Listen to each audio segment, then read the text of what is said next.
A son battles his father for control of the universe and seizes more power than any god ever had. This is the story of Zeus, Greek mythology's supreme commander. To us, it's a myth, but to the ancients, it was reality, a way to make sense of a terrifying world. Some Greeks believed Zeus was the one true god, centuries before Christ, and that nature's worst catastrophes were a sign of his wrath. This is the myth of Zeus, as it was originally told, and the surprising truth behind it.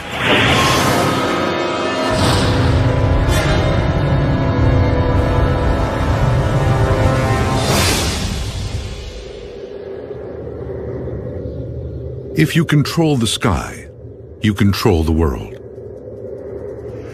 In Greek mythology, that power belongs to one god, Zeus. He reigns as the enforcer of justice, the master of men and gods. Zeus was the king of the gods, but he was also responsible for dispensing justice, both to the gods and to mortals on the earth. This is something really cool about Greek mythology, because one of the things that you were supposed to do as a Greek when you worshiped the gods was simply to do what was required to keep the gods from squashing you. As commander of the skies, Zeus has the power of nature at his disposal. That gives him the most devastating weapon of all. The most powerful symbol of Zeus is the lightning bolt. This is what Zeus carries. It's his main accoutrement, and it's the thing that makes him the most powerful of all the divinities. Attributing lightning to Zeus was a way for the Greeks to explain the unexplainable. In a time before science, mythology put faces on the forces that shaped the world. The Greeks used mythology to try and figure out why the world operates the way that it does. They didn't have scientific explanations yet for how the world came into existence, or why lightning strikes here but not there, or why it strikes then and not some other time.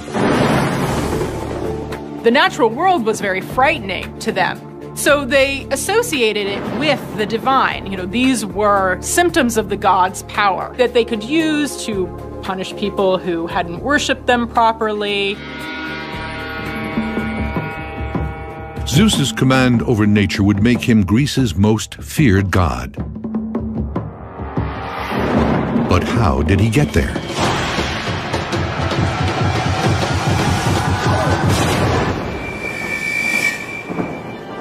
What we know of Zeus begins with the writings of the ancient Greek author Hesiod, around 700 BC. His book, called Theogony, was the ancient Greek story of creation. What the book of Genesis is to our own world. Theogony is Hesiod's attempt to make sense of the world, to bring order to it by telling the story of a dynastic family rivalry that winds up in a well-ordered cosmos that is the world that you and I know today.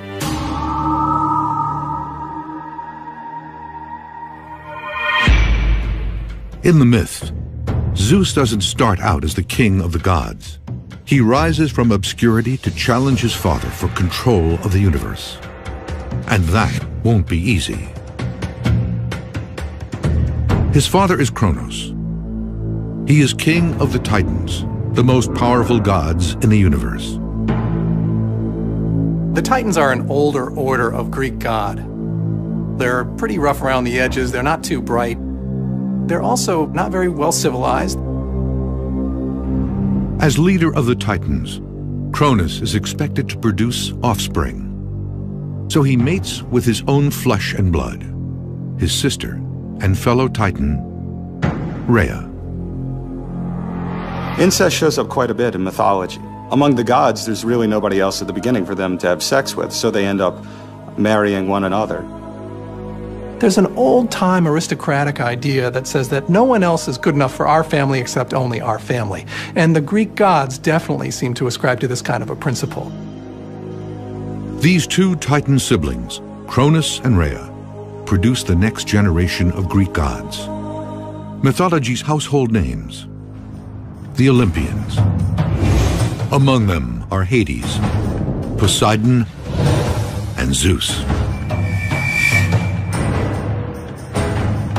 But they will not simply inherit the earth. They must fight for it. Kronos was very worried about having children because he was concerned that his son would be greater than him and would supplant him. The father fears being replaced by the son. That's human psychology. I mean, you go to Freud, and actually Freud found it in classical mythology. So this fear of losing your power to the next generation was real. If you had a kid and you had something worth taking, at some point you needed to keep an eye on the kid. So his solution to this problem was to swallow alive all of his offspring. As soon as his wife gave birth, he would actually ingest them. Now, of course, since they're immortal, the children that Kronos swallows are not dead. They are just locked away inside of his belly. He's trying to control them and keep them from developing a power base so they might be able to overthrow him. To the Greeks who told the myth, this was an appalling act. Cannibalism was as deplorable then as now. We see the Greek authors giving voice to their fears through mythology. Cannibalism, sacrifice were horrible taboos. But when you project these things onto the gods, it gives you a safe place to explore the consequences of what might happen.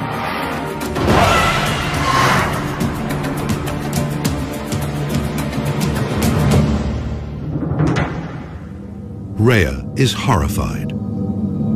All 5 of her children have been swallowed alive. Now, she is pregnant again. But this time, she has a plan.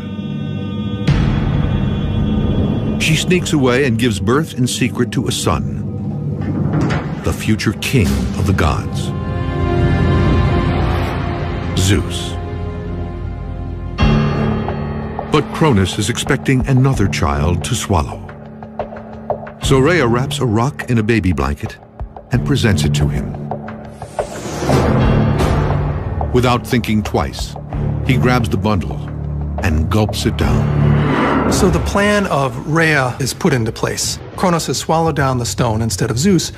Zeus then, as an infant, is spirited away, and he's put in what the ancient myth tellers tell us is the folds of the earth. Zeus has been saved by his mother's cleverness. It's a memorable story, but could that secret cave at the heart of the myth really exist? It seems the ancients thought so.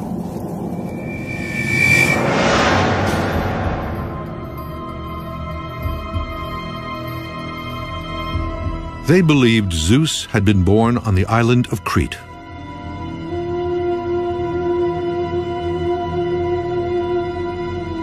In this mountain cave. The cave on the island of Crete is perhaps the most important sanctuary for the veneration of Zeus. It was considered as one of the possible places where the baby Zeus was kept hidden from its own father. Excavations at the cave have revealed that it was a major pilgrimage site for visitors from across the ancient world. It was a place that people would go to worship Zeus. How do we know? We've excavated thousands of dedications to Zeus and ritual objects to Zeus from all over the Mediterranean. One find in particular ties directly into the myth of Zeus. Amongst the material remains were these cool shields that probably were along the walls and were put up there to indicate the clanging of shields that the people defending Zeus used to muffle his crying when he was a baby, so that Kronos could not hear. A chosen son, hidden to save his life. For Christians and Jews, the story of Zeus's birth is very familiar. Many Religious and mythological traditions have stories of sacred or divine children who are hidden away in order to protect them so that they can grow to adulthood and fulfill their destinies. We think perhaps of Jesus, who is hidden away in the manger so that Herod will not be able to get to him, or of Moses, who is hidden away in Egypt. In the myth, Zeus quietly comes of age inside the cave.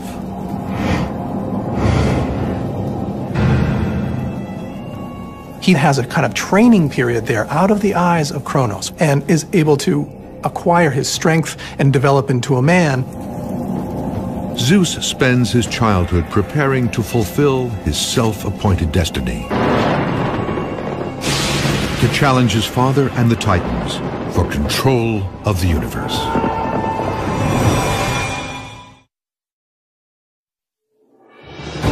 Zeus has escaped the fate of his siblings, who were all swallowed alive by their father, the Titan Cronus. Inside a remote cave hideaway, he has matured into a fully formed god. Now, he is ready to begin the epic power struggle he was born to wage, to avenge his father's savagery. To liberate his 5 Olympian siblings from his father's belly. And to seize control of the world from the Titans who now rule it. The stakes for him are tremendously high. If he succeeds, he'll be master of the universe. But if he fails, he may well be the one that winds up down in Tartarus. Tartarus, the lowest level of Hades, and the ancient Greek equivalent of hell. Tartarus was the part of Hades where the damned went. The people who were bad or committed offenses against the gods on earth would be sent to Tartarus. If Zeus fails in his attempt to seize power from Cronus and the Titans, he'll be damned to this place for all eternity. But if he wins, he'll command gods and men from his throne atop Mount Olympus.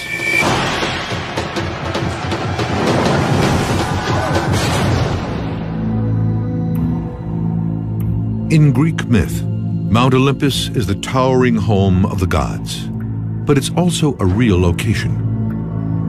It's the highest peak in Greece, rising nearly 10,000 feet above sea level. And it's a natural setting for supernatural powers. The Greeks really believed that their gods actually lived physically on Mount Olympus. It was important for them to actually have a sense of where heaven was, where the gods actually resided.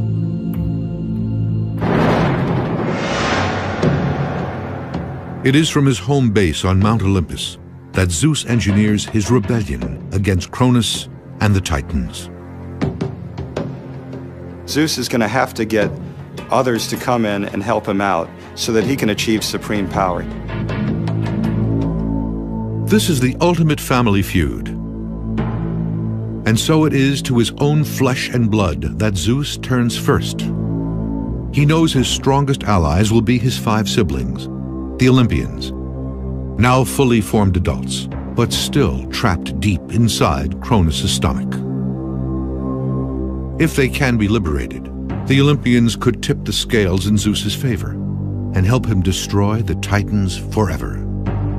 He wanted to free his brothers and sisters, so he concocted a potion.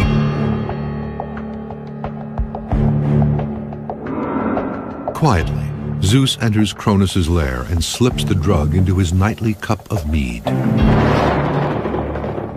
Cronus drinks it and becomes violently ill.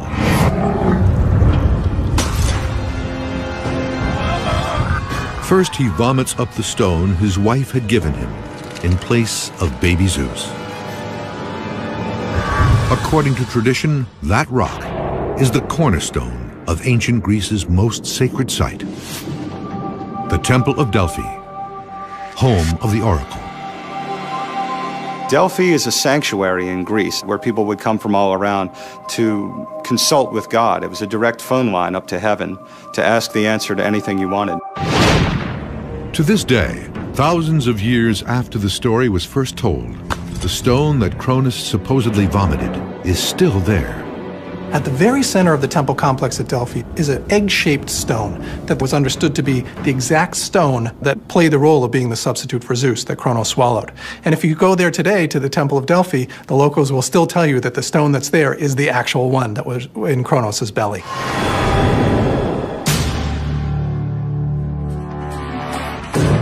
In the myth, after throwing up the sacred stone, Cronus regurgitates Zeus's 5 siblings.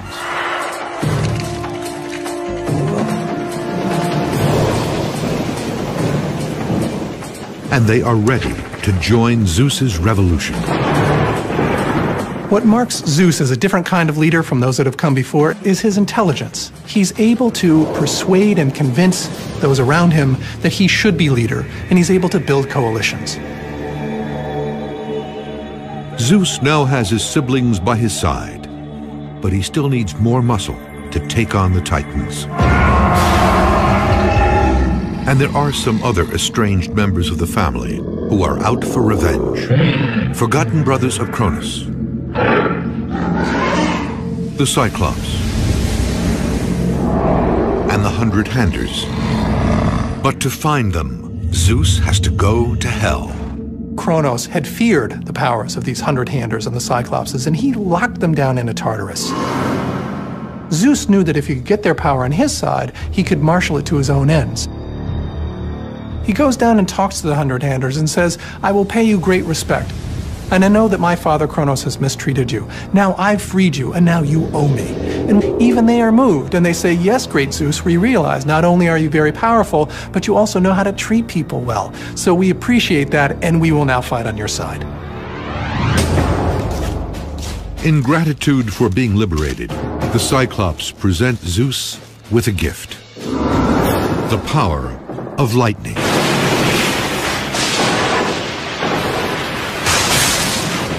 Lightning is one of the most devastatingly powerful forces in nature. When lightning arcs through the air is briefly raised to a temperature that can be more than 50,000 degrees. That's 5 times the surface temperature of the sun.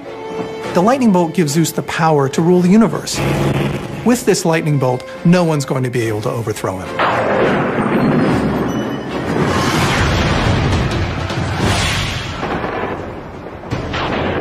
The battle lines are drawn.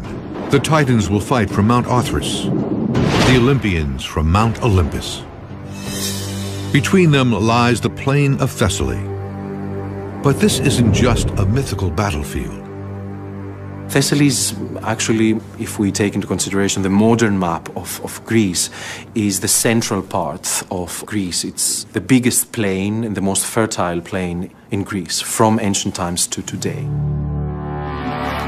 Thessaly has a long, bloody history, stretching from the Greco-Persian wars of the 5th century BC to the world wars of the 20th century AD. And it is here that the ultimate battle of the gods will play out. Armed with a weapon of mass destruction and an elite fighting force, Zeus braces for an earth-shattering battle. And to this day, a real place may still bear the scars.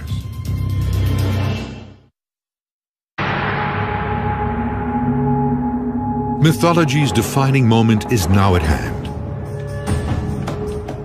The battle between father and son is about to begin. It's the old guard of Cronus and his Titans versus the new blood of Zeus and the Olympians.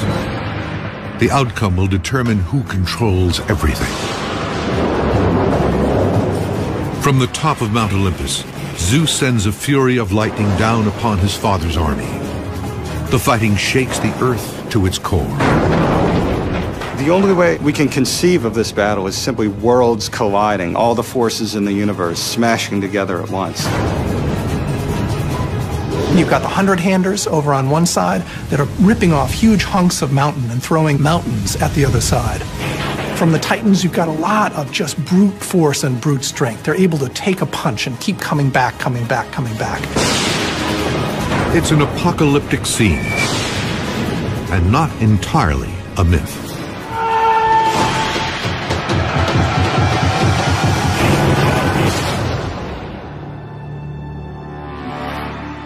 Experts have recently determined that a real event, just as frightening, actually happened in the ancient world.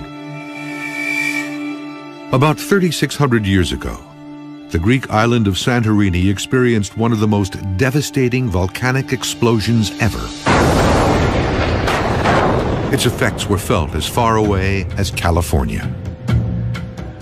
The volcanic blast was the single largest seismic event on Earth in the last 27,000 years. To give you an idea of how massive it was, imagine a mountain about 3.5 miles tall being blown into the sky all at once. In 2006, scientists discovered that the Santorini eruption was even larger than originally believed. Excavations uncovered deposits of volcanic ash piled 20 stories deep, blanketing a 30-mile radius around the island. Based on this evidence, it's now believed the eruption unleashed the equivalent power of 50,000 Hiroshima bombs. An explosion that powerful would have annihilated much of the Greek world. For the survivors, who knew little about how volcanoes work, it could only have been the wrath of the gods. When the ancient myth tellers told the story of great cataclysmic battles that shook the earth, they weren't doing so in a vacuum. There had been massive seismic events that had happened in the memory of some of the earlier generations of Greeks before these myth tellers had written down their stories. As the clash of the gods plays out in the myth, it appears Zeus is finally about to seize control of the universe.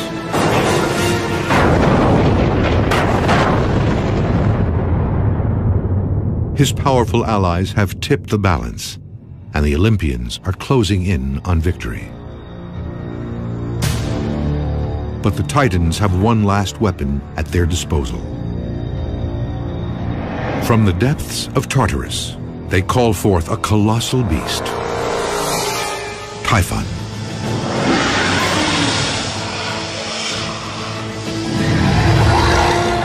Typhon is a tremendously strong, powerful monster that's challenging Zeus himself. It's a last gasp effort, and the final monster, the final challenge he has to put down in order to secure his reign over the universe. It is a supernatural deathmatch, a decisive struggle between good and evil. And it will all come down to the ultimate weapon. As Zeus and Typhon are engaged in this final epic battle, Zeus eventually gets the upper hand and wins via his lightning bolt. With one final assault, Zeus drives Typhon and his Titan allies down into Tartarus, where they are damned to spend eternity in a fiery abyss.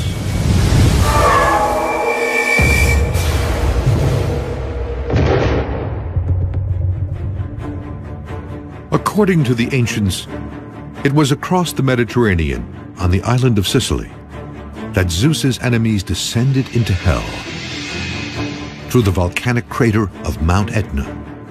Local legend says Typhon is still inside and has been behind all of the volcano's eruptions over the centuries. Greeks used this myth as a way of explaining why lava was constantly pouring out of the volcano. They explained that as either the remnants of Zeus's lightning constantly shooting out, or of the flames of Typho, who's still breathing just a little bit, exploding flame out of the center of the volcano. It is also said that Typhon causes destructive windstorms. In fact, his name is the basis for the word typhoon. But in the myth, the storm clouds have broken, for the time being. Zeus's victory over his father makes him the king of the gods, the absolute ruler of the universe. So goes the myth. But what is the link to reality? In 2003, at the base of Mount Olympus, a lost temple was discovered. It was the centerpiece of an ancient city known as Dion, and it was dedicated to Zeus. Dion was a city that was built at the base of Mount Olympus, and so it's very close to the home of the Olympian gods and goddesses and where Zeus lived in Greek mythology. In fact, the name of the town, Dion, means Zeus. The Dion temple dates back to the 5th century BC, the golden age of Greek mythology. Scattered around the site are marble blocks with unmistakable engravings. Eagles. In ancient Greece, eagles were the divine symbol of Zeus. But there's more. This headless statue was found in a nearby riverbed. Carved into its 2,400-year-old base are 3 words: Zeus the highest. There's a debate among experts about what this reference to the highest means. Some believe this statue could be a missing link between Greece's worship of many gods and the single god philosophy of Christians and Jews, and that this find is proof that the Greeks were embracing the idea of one god on their own before the arrival of Christianity. The Greeks sometimes identified that highest god with Zeus. After all, the word Zeus in its dative form, theos, is where we get our word deus. So there's an etymological reason to understand Zeus as the highest deity.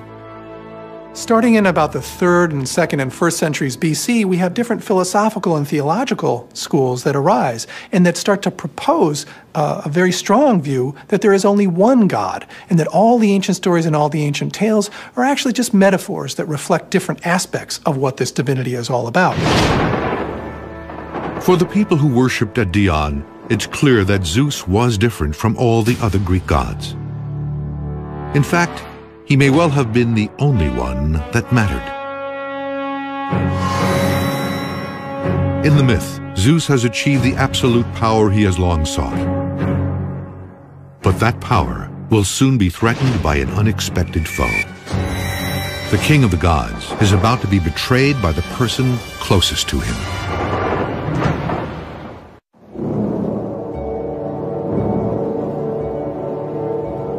Zeus has won his epic clash with the Titans.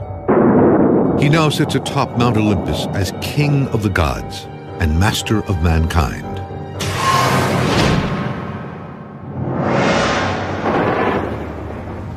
The ancient Greeks worshipped Zeus above all others, even though he was fatally flawed. The ancient Greek gods are very relatable. They have faults, they have strengths, they have weaknesses, they have all the things that normal human beings would. In fact, when the Greeks in these early times think about their gods, one way of trying to understand it is that they see their gods as being a lot like you and I, just really, really big. According to the myth, Zeus has one very human weakness that threatens to be his undoing: an uncontrollable sex drive. Zeus likes the ladies. That's one of the most endearing and enraging things about him, is that he has this very, very human character, that he never saw a girl that he didn't like. Zeus will stop at nothing to seduce his conquests. He even uses disguise. Zeus visits mortal women in various guises, whatever it takes to consummate the relationship. So in different tales, we hear of Zeus turning into an eagle, turning into a swan, turning into a bull, turning into all these different shapes, turning into human beings to mimic a woman's husband's face, to trick the women as best he can into having union with him.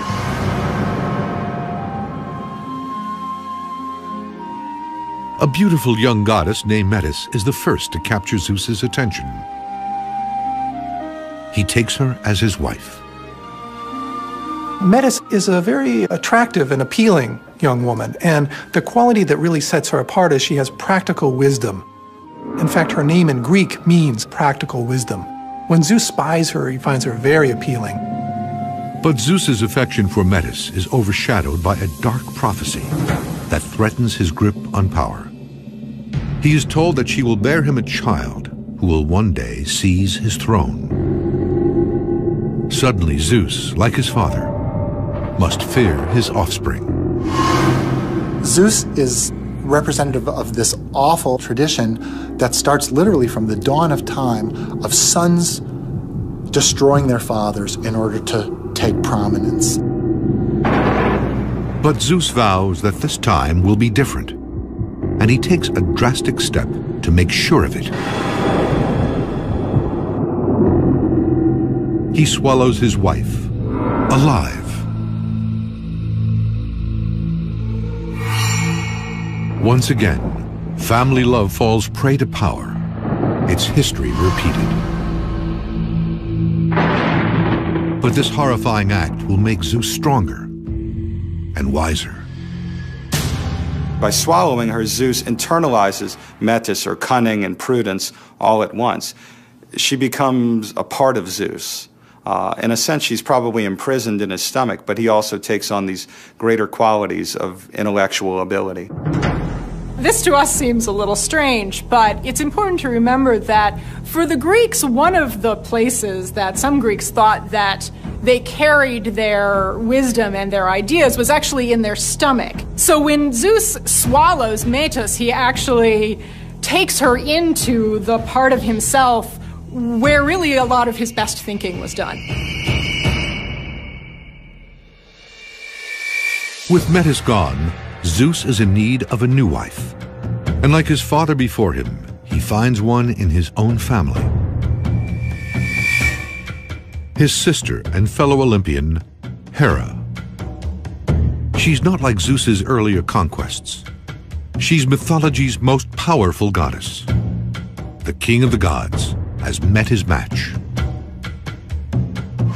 Between Zeus and Hera, we actually see a relationship which is between two people who are on some level equals. So some of the conflicts between Zeus and Hera, I think we can see as the Greeks culturally working out, wow, what would it look like if you actually had two people with equal power within a relationship? She's the queen of the goddesses, and she has wonderful beauty, she's supremely intelligent, she's mighty, but she's also exceedingly jealous because Zeus is always running after other women. The king of the gods continues to step out with an endless string of sexual partners.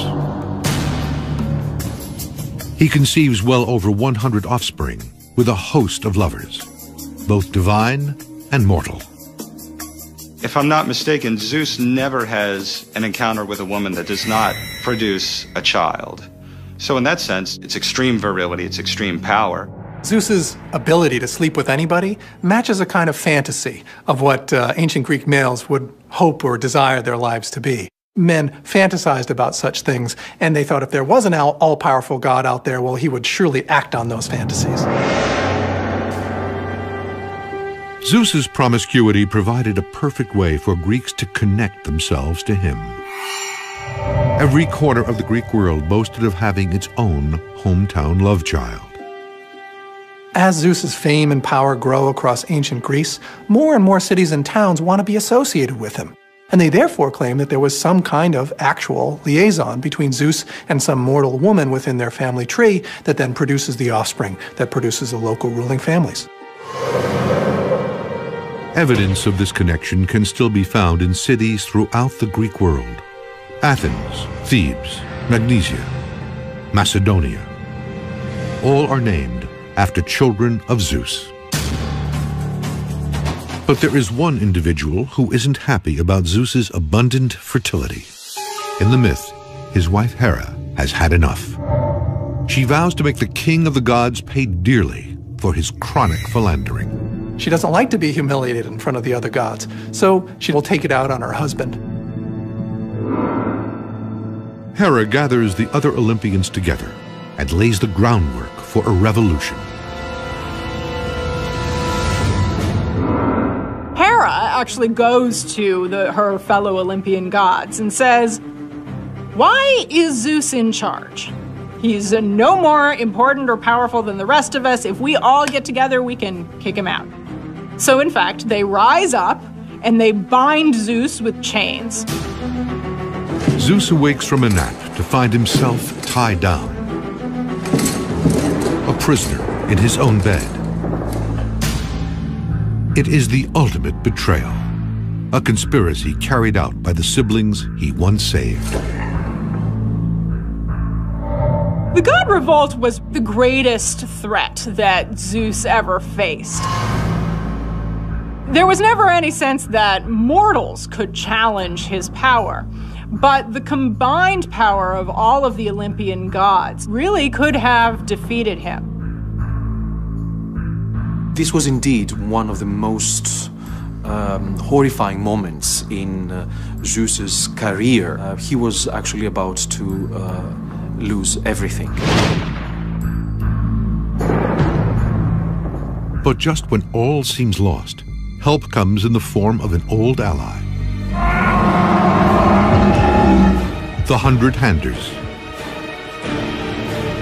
When they hear Zeus is in trouble, they come to his rescue, breaking his chains as the Olympians run for cover.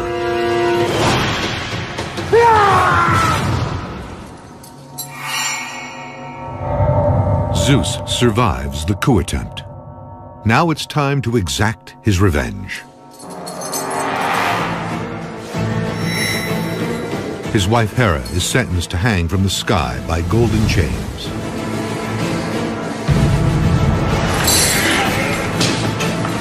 His son Apollo and brother Poseidon are condemned to hard labor.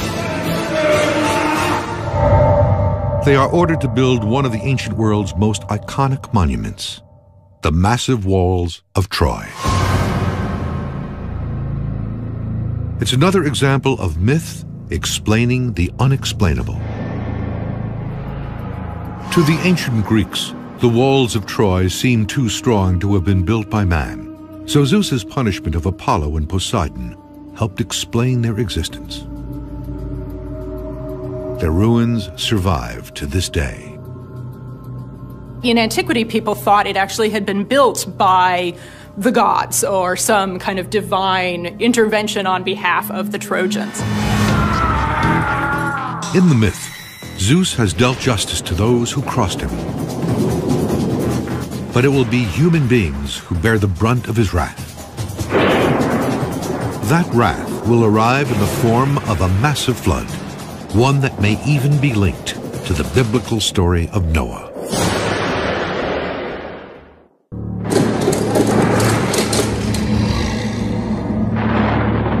Greece's most powerful god has survived a coup attempt. He dealt swift justice to the conspirators, but he's not through yet. Now mankind will experience the full measure of his rage. In ancient times, fear of Zeus's punishment kept a lot of Greeks out of trouble. When people did something wrong, they would have to be very, very careful that Zeus did not smite them with a thunderbolt. There are many, many examples in Greek history of Zeus destroying entire cities and civilizations because he felt that they had overreached themselves, that they had blasphemed the gods, that they had become too proud to be allowed to live any longer. The Greek author Hesiod wrote that without the fear of Zeus's wrath, humans would live like beasts, and the weak would be in the hands of the strong.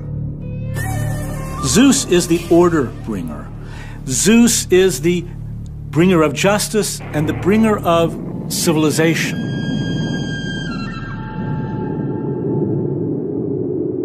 When natural catastrophes occurred in the real world, the Greeks believed that they were sent by Zeus to punish evil men. Often stories were invented to explain what had made the supreme god so angry.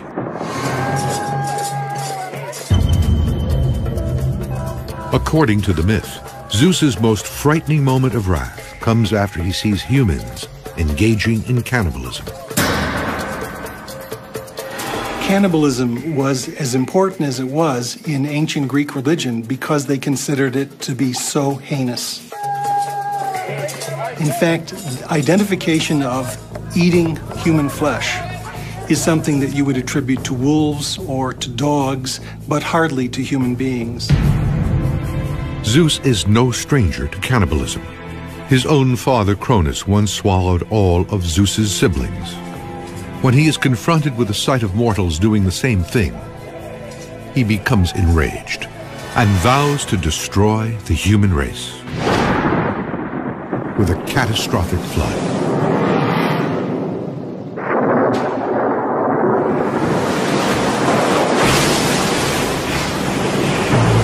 Nine days and nights pass. The rain is relentless, and the earth slowly drowns. The waters reach the peak of Mount Parnassus, which stands over 8,000 feet high. In all corners of the earth, the human race perishes. When the rain stops, only 2 mortals are still alive. Incredibly, they have survived the storm by building an ark. A raging flood, an ark, and only 2 surviving humans. The parallels with the Old Testament are striking. It could be the biblical flood of Noah. It could be Zeus's deluge. It could be similar sorts of giant watery disasters that we see figuring in a wide number of different cultures around the world. All these stories go back to a natural catastrophe that affected the collective memory of peoples living in the eastern parts of the Mediterranean Sea. A deluge like the one described in these myths would have devastated humanity. But could such a flood have really happened? In the past decade, scientists have uncovered some stunning clues that prove it did. Research has shown that as the last ice age ended about 7,000 years ago, runoff from melting glaciers surged into the Black Sea basin, violently submerging nearly 170,000 square miles of dry land. For these people, their entire world was flooding, and it surely must have seemed like they had angered the gods to have brought down this kind of disaster upon themselves. Could this be the real-life disaster that spawned the story of Zeus's flood?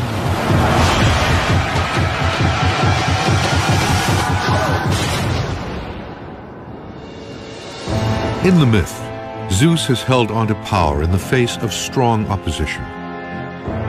But there is one more challenger he didn't count on.